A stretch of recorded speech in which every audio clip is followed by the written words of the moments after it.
சமூக நீதி என்பது எந்த லட்சணத்தில் இந்த நாட்டில் இருக்குன்னு நீங்க தெரிஞ்சுக்கணும்.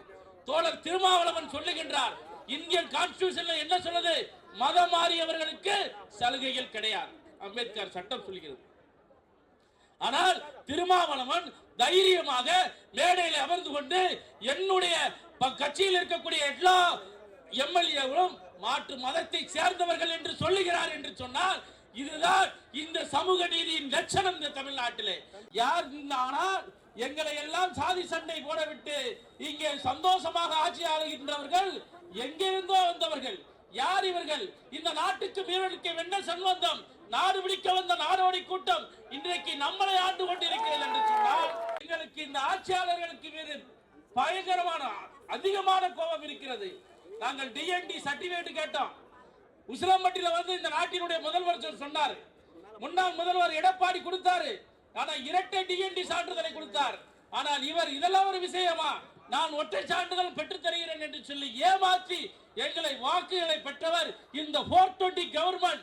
மக்களை ஏமாற்றிய இந்த 420 கவர்மெண்ட் தான். எங்களுடைய சமூகம் வாழுகின்ற தென் தமிழ்நாடு முழுவதும் கண்ணு கட்டிய தூர கருவளை காடு.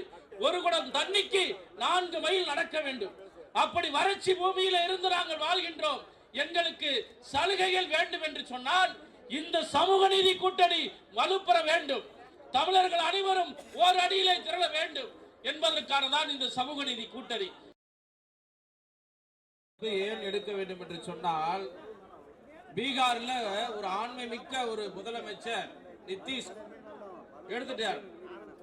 ஆனா அந்த நிதிஷ்குமாருடைய ஜாதி எவ்வளவுன்னா 2% கீழே. அதே போல தெலுங்கானாலையும் எடுத்துட்டாங்க. ஆனா ஏன் எடுக்கிறாங்கன்னா மக்கள் நலனை கருத்திலே கொண்டு விகிதாச்சார அடிப்படையிலே அவர்கள் முன்னேற வேண்டும் என்ற நல்ல நோக்கத்தோடு அங்கே ஆளுகின்ற அரசாங்கமானது இருந்து கொண்டிருக்கிறது.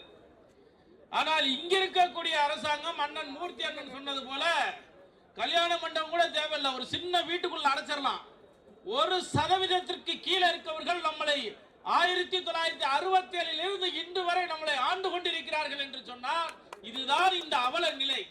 சமூக நீதி காவலர் ஐயா மருத்துவர் ராமதாஸ் அவரெல்லாம் இன்னைக்கு யாரெல்லாம் தந்தேன்றான். இன்னைக்கு நான் எம்பிசி பிரிவை சேர்ந்தவன். அதை விட டிஎன்டி என்று சொல்லக்கூடிய டிரைப் இனத்தை சேர்ந்தவன் நான். ஆனால் நம் கலாச்சாரம் பண்பாடு நாகரிகத்தெல்லாம் தெரியாத ஆங்கிலேயன் 1801 இருந்து 31 வரைக்கும் ஜாதி வாரியான கணக்கெடுப்பு எடுத்து வச்சிருந்தான். அதுக்கப்புறம் வந்த ஆட்சியாளர்கள் எல்லாம் மக்கள் தொகை கணக்கெடுப்பு தான் எடுக்கிறான். ஐயா ராமதாஸ் அவர்களும் முன்னாள் முதல்வர் புரட்சி தலைவி ஜெயலலிதா அவர்களும் விபி சிங் அவர்களும் ஒரே நேர்கோட்டில் வைக்கக்கூடிய சமூக நீதி காவலர்கள். அவர்கள் செய்த தியாகம், வன்னியர் சொந்தங்கள் சிந்திய ரத்தத்தினால் தான் இன்று இருக்கக்கூடிய தமிழ் சமூகம் எல்லாம் இன்றைக்கு நாங்கள் பயனளித்து வருகிறோம். தென் மாவட்டத்திலிருந்து நான் வருகிறேன். எங்களுடைய முக்காலத்தூர் சமூகம், கல்லர் மறவர் அகமுடியார் சமூகம், அந்த சமூகம் எங்கே? அந்த முக்காலத்தூர் தென் தமிழ்நாட்டிலே இல்லை, இங்கே வட மாநிலத்திலே என்ன நிலையில் இருக்கிறார்கள்? ஆட்டோ ஓட்டுநர்களாகவும் மேடை துடைப்பவர்களாகவும் இங்கே கூலி தொழிலாளர்களாகவும் வேலை செய்து கொண்டிருக்கிறார்கள். யார்? ஆனால் எங்களை எல்லாம் சாதி சண்டை போடவிட்டு இங்கே சந்தோஷமாக ஆட்சி ஆளுகின்றவர்கள் எங்கிருந்தோ வந்தவர்கள். யார் இவர்கள்? இந்த நாட்டுக்கு மீறலுக்கு என்ன சம்பந்தம்? நாடு பிடிக்க வந்த நாடோடி கூட்டம் இன்றைக்கு நம்மளை ஆண்டு கொண்டிருக்கிறது என்று சொன்னால் அதற்குத்தான் இந்த சமூக நீதி கூட்டணி. அண்ணன் ராமதாஸ், அண்ணன் அன்புமணி ராமதாஸ் அவர்கள் விரிவாக பேச வேண்டும் என்பதற்காகத்தான் நாங்கள் எங்கள் உரையை எங்களுக்கு இந்த ஆட்சியாளர்களுக்கு மீது பயங்கரமான அதிகமான கோபம் இருக்கிறது. நாங்கள் டிஎன்டி சர்டிபிகேட் கேட்டோம். உசிலம்பட்டியில வந்து இந்த நாட்டினுடைய முதல்வர் சொன்னார், முன்னாள் முதல்வர் எடப்பாடி கொடுத்தாரு. ஆனா இரட்டை டிஎன்டி சான்றிதழை கொடுத்தார். ஆனால் இவர் இதெல்லாம் ஒரு விஷயமா? நான் ஒற்றை சான்றிதழ் பெற்று தருகிறேன் என்று சொல்லி ஏமாற்றி எங்களை வாக்குகளை பெற்றவர் இந்த 420 கவர்மெண்ட். மக்களை ஏமாற்றிய இந்த 420 கவர்மெண்ட் தான். அந்த கவர்மெண்டை வேறடி மண்ணோடு பிடிக்க எறிய வேண்டும். எங்களுடைய சமூகம் வாழுகின்ற தென் தமிழ்நாடு முழுவதும் கண்ணு கட்டிய தூர கருவளை காடு. ஒரு குடம் தண்ணிக்கு 4 மைல் நடக்க வேண்டும். அப்படி வறட்சி பூமியில இருந்து நாங்கள் வாழ்கின்றோம். எங்களுக்கு சலுகைகள் வேண்டும் என்று சொன்னால் இந்த சமூக நீதி கூட்டணி வலுப்பெற வேண்டும். தமிழர்கள் அனைவரும் ஓர் அடியிலே திரள வேண்டும் என்பதற்கான தான் இந்த சமூக நீதி கூட்டணி. நாங்கள் அங்கே வாழ முடியவில்லை, படித்தவனுக்கு வேலை இல்லை, தென் தமிழ்நாடு என்று சொன்னாலே அது கலவர பூமி, அங்கே எந்த முதலீட்டாளரும் வருவதில்லை.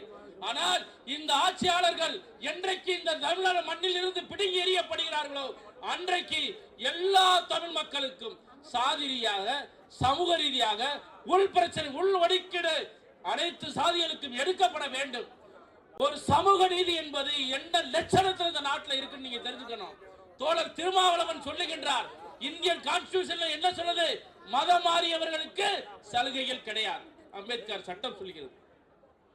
ஆனால் திருமாவளவன் தைரியமாக மேடையில் அமர்ந்து கொண்டு என்னுடைய கட்சியில் இருக்கக்கூடிய எல்லா எம்எல்ஏவும் மாற்று மதத்தை சேர்ந்தவர்கள் என்று சொல்லுகிறார் என்று சொன்னால் இதுதான் இந்த சமூக நீதியின் லட்சணம். இந்த தமிழ்நாட்டிலே ஒரு சாதாரண பறையன் இருக்கக்கூடிய அவர் பொறுப்பிலே நான் மக்கள் பறையன் என்று சொல்லிக் கொண்டு மாற்று மதத்திலே இருந்து கொண்டு பகுமானத்திற்காக ஒரு மதத்தையும் சலுகைக்காக ஒரு சாதியும் வைத்துக் கொண்டிருக்கக்கூடிய இந்த பல்வேறு நபர்கள் இந்த தமிழ்நாட்டில் உலகிக் கொண்டிருக்கிறார்கள். இவர்களை எல்லாம் பிடுங்கி எறிய வேண்டும்.